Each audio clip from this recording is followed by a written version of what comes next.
Why does your fashion brand need a sustainability manifesto? What is it? Why is it important? And how do you put one together? Find out in this video.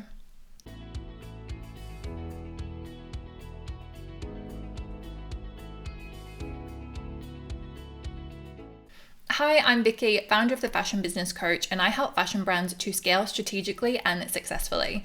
I am also a strong advocate for sustainability, and that is what I want to talk to you about in this video. Every week, I produce a new free piece of content to help your fashion brand grow. So if you're not already following along, make sure that you do so that you can catch that. So sustainability, if you've watched any of my content, you'll know that this is a super important topic to me, and I hope it is to you as well.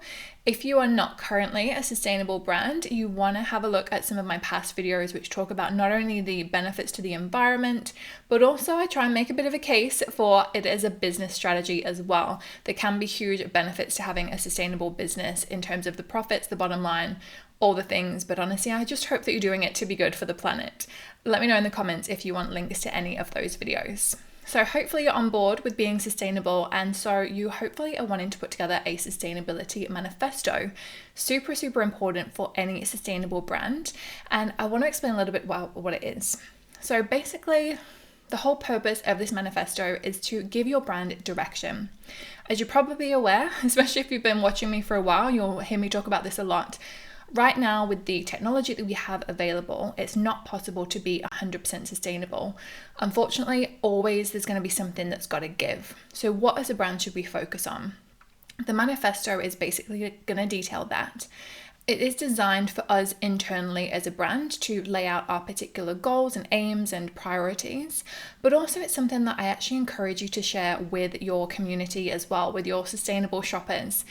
As you're probably aware, in today's marketplace, there's so much greenwashing happening, and sustainable consumers are really nervous and they're not trusting and they want all of the information. So by having this manifesto, that's really going to help you to ease their mind, help them to understand that you're really in this because you want to be sustainable, you have a passion for it and it's important to you. You're not just doing this to kind of tick the box, you're not just plonking a sustainable label on there without any thought or care or understanding as to what that means. So really important for communicating with your customer as well. But the main purpose of this is for your internal use, to have as your North Star, your guiding light to your sustainability efforts. So what do we actually need to do with this manifesto? What do we need to have in it? So the good news is this doesn't have to be some long, drawn-out process for the most of you. Yes, if you're a corporate giant, you're probably going to spend more time and resources on this. But if you're a smaller brand, you don't need to go all bells and whistles on this. I actually keep mine just in the notes app of my phone. That's where I first wrote it out when I had some inspiration. And then I just have it within my project management software that I use to keep track of my business and frankly, my life. So it doesn't have to be anything fancy. I don't have it as a fancy designed PDF or anything like that. It's literally just the text. And what I'm including on there are what my priorities are as a sustainable person. Now, it goes without saying, if you're wanting to be sustainable, that you want to be as sustainable as possible. But if you have tried making sustainable products, you'll know that it's not really that simple. And sometimes there's these inner conflicts. If I give you this example of swimwear, which is an area that I work in a lot of the time. Now, a lot of the swimwear fabrics, even if we use recycled ones, they are based on plastic essentially, and they're going to release microplastics into the environment. Bad. We want to avoid it. But the problem is when we look at the alternatives that are not plastic based, usually they don't have a very long lifespan, in which case that's going to create a separate problem where it's creating a product that doesn't last long, obviously has customer service implications in there or customer expectation issues in there as well, and therefore we're contributing to landfill. So we have to kind of balance up. Do we want to kind of have the microplastics as a thing? We'll educate our customers on it, maybe provide them with one of the eco-friendly washing bags so they can wash their swimwear in it. Do we go that route, or do we go with the fabric that's better for the environment, but actually the product's not going to be as good? So we have these internal battles a lot of the time that we have to work through. So in the manifesto, I'll think of the things like that affect me, my particular business, my product range, and have it in there. This is what my top priority is going to be. This is how we're going to navigate these situations, and this is the best we can do. You'll also be honest in there, and I always encourage you to share this with your customers as well about what isn't sustainable right now. as I said, not possible to be 100% sustainable, and communicating that with your customers and explaining where you need to make some improvements and what you're currently trying to work on is going to be really helpful, because customers are smart. These days, there's so much information that they can get, and there are going to be those people who notice if you're saying something sustainable, and they'll notice something about it that's not.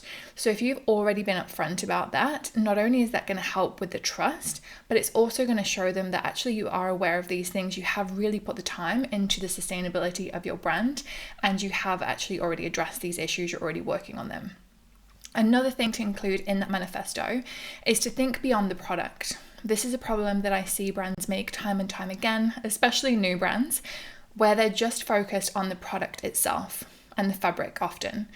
They only think about those two things, and they think about sustainability only on those terms. But don't forget about all the other things that contribute to your product.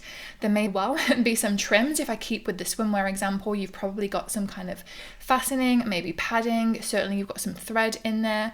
Maybe you've got those stickers in the gusset for hygiene. Often those are plastic. So think about those extra things that go into the product, not just the fabric. And also think about other elements of the production, so the transport. Not just the transport to you, but also, is the fabric coming from one place going to the factory? What does that process look like?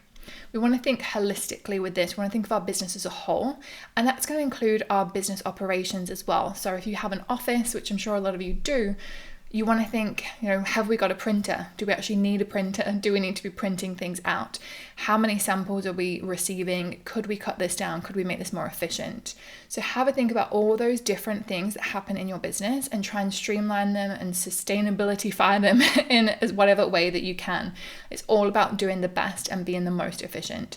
So all of this kind of thing can go into your manifesto. If you are a larger company, having this manifesto in a place that every employee can access it, and even every freelancer, contractor that you work with, factory member can see it, so everyone is on the same page, they know what their priorities are.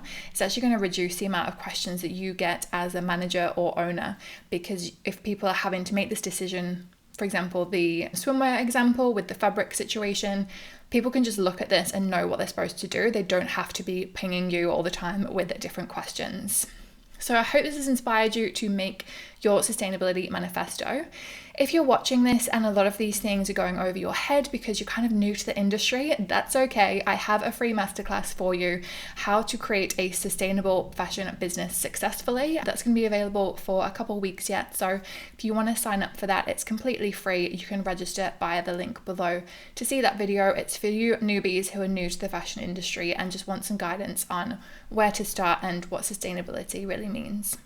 Thank you everyone for watching, and I look forward to seeing you in next week's video. Bye for now.